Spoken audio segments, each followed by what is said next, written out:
In this video, we'll be going over observation variables and data matrices in Google Sheets.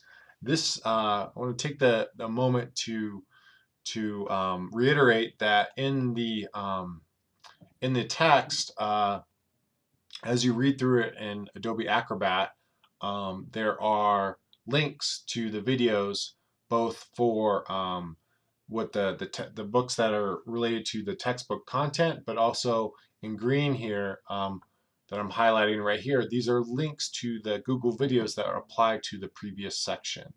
Usually these red video clip links apply to the following section, and the green links that come at the end of each section correspond to um, the Google Sheets videos that apply to that same section or the previous sections. If there's not one there's not always a video for every section, so a Google Sheets video might apply to the two previous sections. So as you're reading through, in this case, chapter 1, as you get to one of these video links, it's a good time right there to click on that video link and go ahead and watch that video, because that's going to recap a lot of the same topics and vocabulary that's used in that section. As you're reading and you hit these red videos, you probably want to click on these prior to going through and reading the content. That allows you just numerous repetitions at seeing the content and being familiar with it and being familiar with the vocabulary. In this video, we're going to go over what a database, or as what they call in the text, data matrix. Data matrix and database are essentially synonymous terms, or in other words, mean the same thing. There's lots of different terms for databases or data sets, depending on what context you're working in. Sometimes it might be called a spreadsheet, a database, a data matrix. If you're working in financials, sometimes it's called a budget. Budgets are just very specific types of sometimes databases. Many different names for oftentimes the same things, the key point there. Then we'll be talking about variables and types of variables. This is obviously, we're in statistics and we're going to be working with variables, and each variable has a different type. There's different types, and so we'll go over those. And then we'll be talking about the difference between observations and cases and variables. So this video will be pretty short. So let's go ahead and we're going to go into our Google Sheets. So we're in Google Sheets now, and we're going to be going over variables. So if we click on the undergrad characteristics data set, this is the copy that I made, so I can edit it. And just to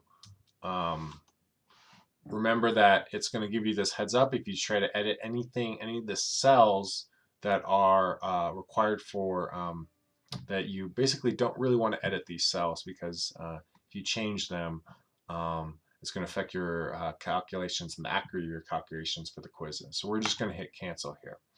So this is what's called a data matrix, or a data set, or a database. You'll often hear me use those terms interchangeably. So just make sure that when I say any of those terms, I'm actually meaning the same thing. So in this data matrix or data set, we have variables across the top. Now I'll go through the first few of them. This is a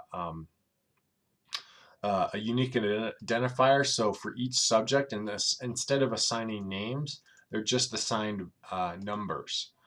So these numbers are actually just correspond to names that are oftentimes in data sets you want to de-identify or not use people's personally identifying information.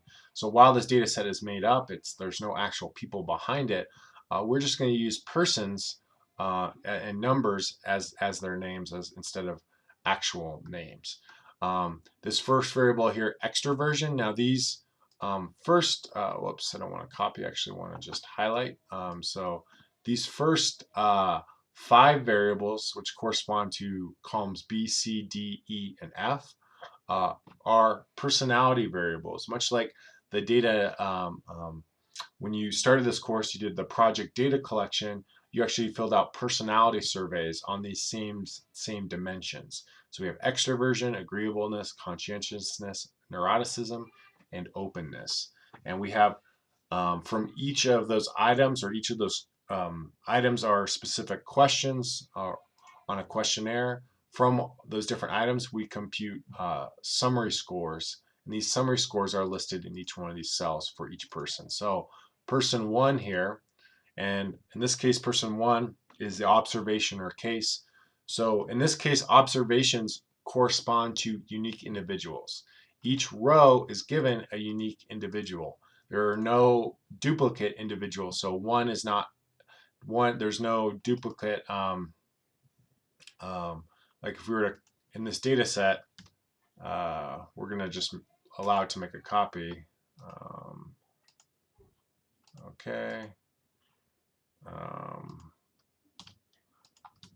So you can see that now we have 2 person number 1s. In this data set, we have just 1 observation per person. In different data sets, you might have multiple observations for the same person, but we're not going to be dealing with that for this particular data set.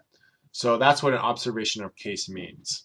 And then in this case, this person had an extroversion of 55, an agreeableness of 38, a conscientiousness of 62, neuroticism of 44, and openness of 73. So these summary scores are expressed on specific scales, and usually higher scores in this case means like a more extroversion, or lower scores might mean lower extroversion, and vice versa, and the same thing carries out for the other variables. But oftentimes when you're working with data sets, you want to know specifically what these numbers mean. And so we create statisticians and data analysts create code books that give them keys, so that if they forget what a variable is, or that they working with other people and they want to know what the variables are. And this is just a basic code book that's part of the data set. It's on the sheet called code book. Now on this sort of spreadsheet, we can see we have variable name as in the first column here. So each of the variables that we just across the top here of in the actual data set are expressed in this column right here, which I'm highlighting. So we can see that person, and then we have a description in column B. It says this is the unique identifier for each individual. Extroversion is a measure of extroversion. Higher scores mean more extroversion. So it kind of gives us an idea of what these different variables mean. And then we have number of close friends in this data set, number of basketball games attended, does the person make their bed, how many alcoholic drinks does the person consume during a regular week, what's their current undergraduate GPA, the quality of the relationship, undergrad major, and gender. And I've actually included, so these personality dimensions, extroversion, agreeableness, conscientiousness, neuroticism, and openness, are actually big 5 factors, personality factors. And so we can see a little bit more. This is taken from Wikipedia here, this image, and gives you a little bit more just information on the big 5 factors. So when you're going through the undergrad characteristics and you're confused about what does extroversion actually mean, you can kind of go to this page and go to get a little more detail. You're always welcome to go into Google and just type in big 5 factors personality, and you can see a number of different links. What are the big 5s, and you can look at different websites to understand what these different big factors, 5 factors mean. So I encourage you to look in these a little more detail, because we'll actually be working with similar variables for your project data collection and the statistical reports that we'll be working on. So if we go back to data, we can see that if we start looking at the data, we can see, okay, extroversion looks like numbers. It's whole numbers. It doesn't look like any of the numbers are greater than 100 or less than 0. So we're getting some information. If we look at the number of close friends, we can also see that this is whole numbers, and it's looks like very small, because very small numbers or integers. Obviously, if we think about this variable number of close friends, we wouldn't have negative friends. We don't see any negative numbers. One person does have 0 friends, unfortunately. So you can look at a variable and get an idea for kind of what type of variable that is by looking at the actual numbers. So when we look at numerical variables, we see two different types. We have discrete and continuous types. And so if we go back to our data set, we can see that all of these columns, which I'm highlighting right here, are examples of numerical variables, but they're also discrete variables, meaning that we don't have fractions or decimal points involved. So when we think about what types of variables these are, we're going to say that they're numerical, but they're also discrete numerical variables. Now, if we go over here to, let's say, GPA, GPA, we can start to see there are actually decimal points here. It looks numerical. It's on a range. Obviously, if you're familiar with the GPA, it goes from 0 to 4.0. Sometimes in some cases it's a little bit more than 4.0, but we'll just say it's between 0 and 4. It's expressed as a it's got a decimal point, so it's usually an average of your course grades. And so we can see that this would be labeled as a continuous numerical variable, in that the fractions allow it to have any point infinitely any point between 0 and, let's say, 4.0. Now, some continuous scales do not have kind of limits like this one does, and some do not. Quality of relationship, that looks like another numerical discrete variable. There's another major type of variable that we'll discuss, and it's categorical variables. And categorical variables are types of variables that that don't really correspond. They correspond to a category. Like in this case, the category of making your bed, if you answered yes to this, that is the category of being in the yes column. No is being in the category of no.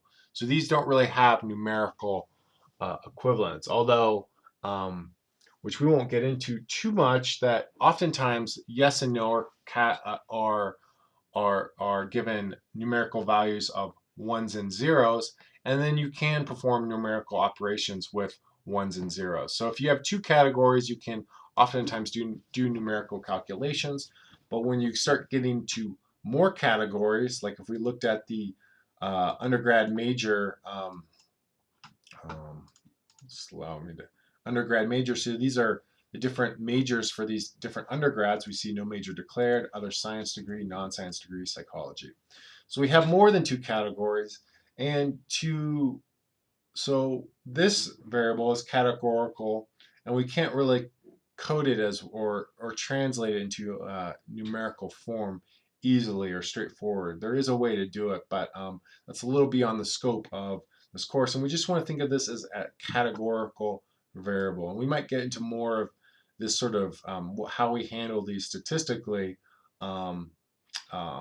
in the regression and ANOVA section, but we're not going to worry about that for now. Right now, we're just labeling. So when we look at a variable, we're going to say, okay, let's look at these values for this variable, and we're going to come up with the determination whether it's numerical or categorical.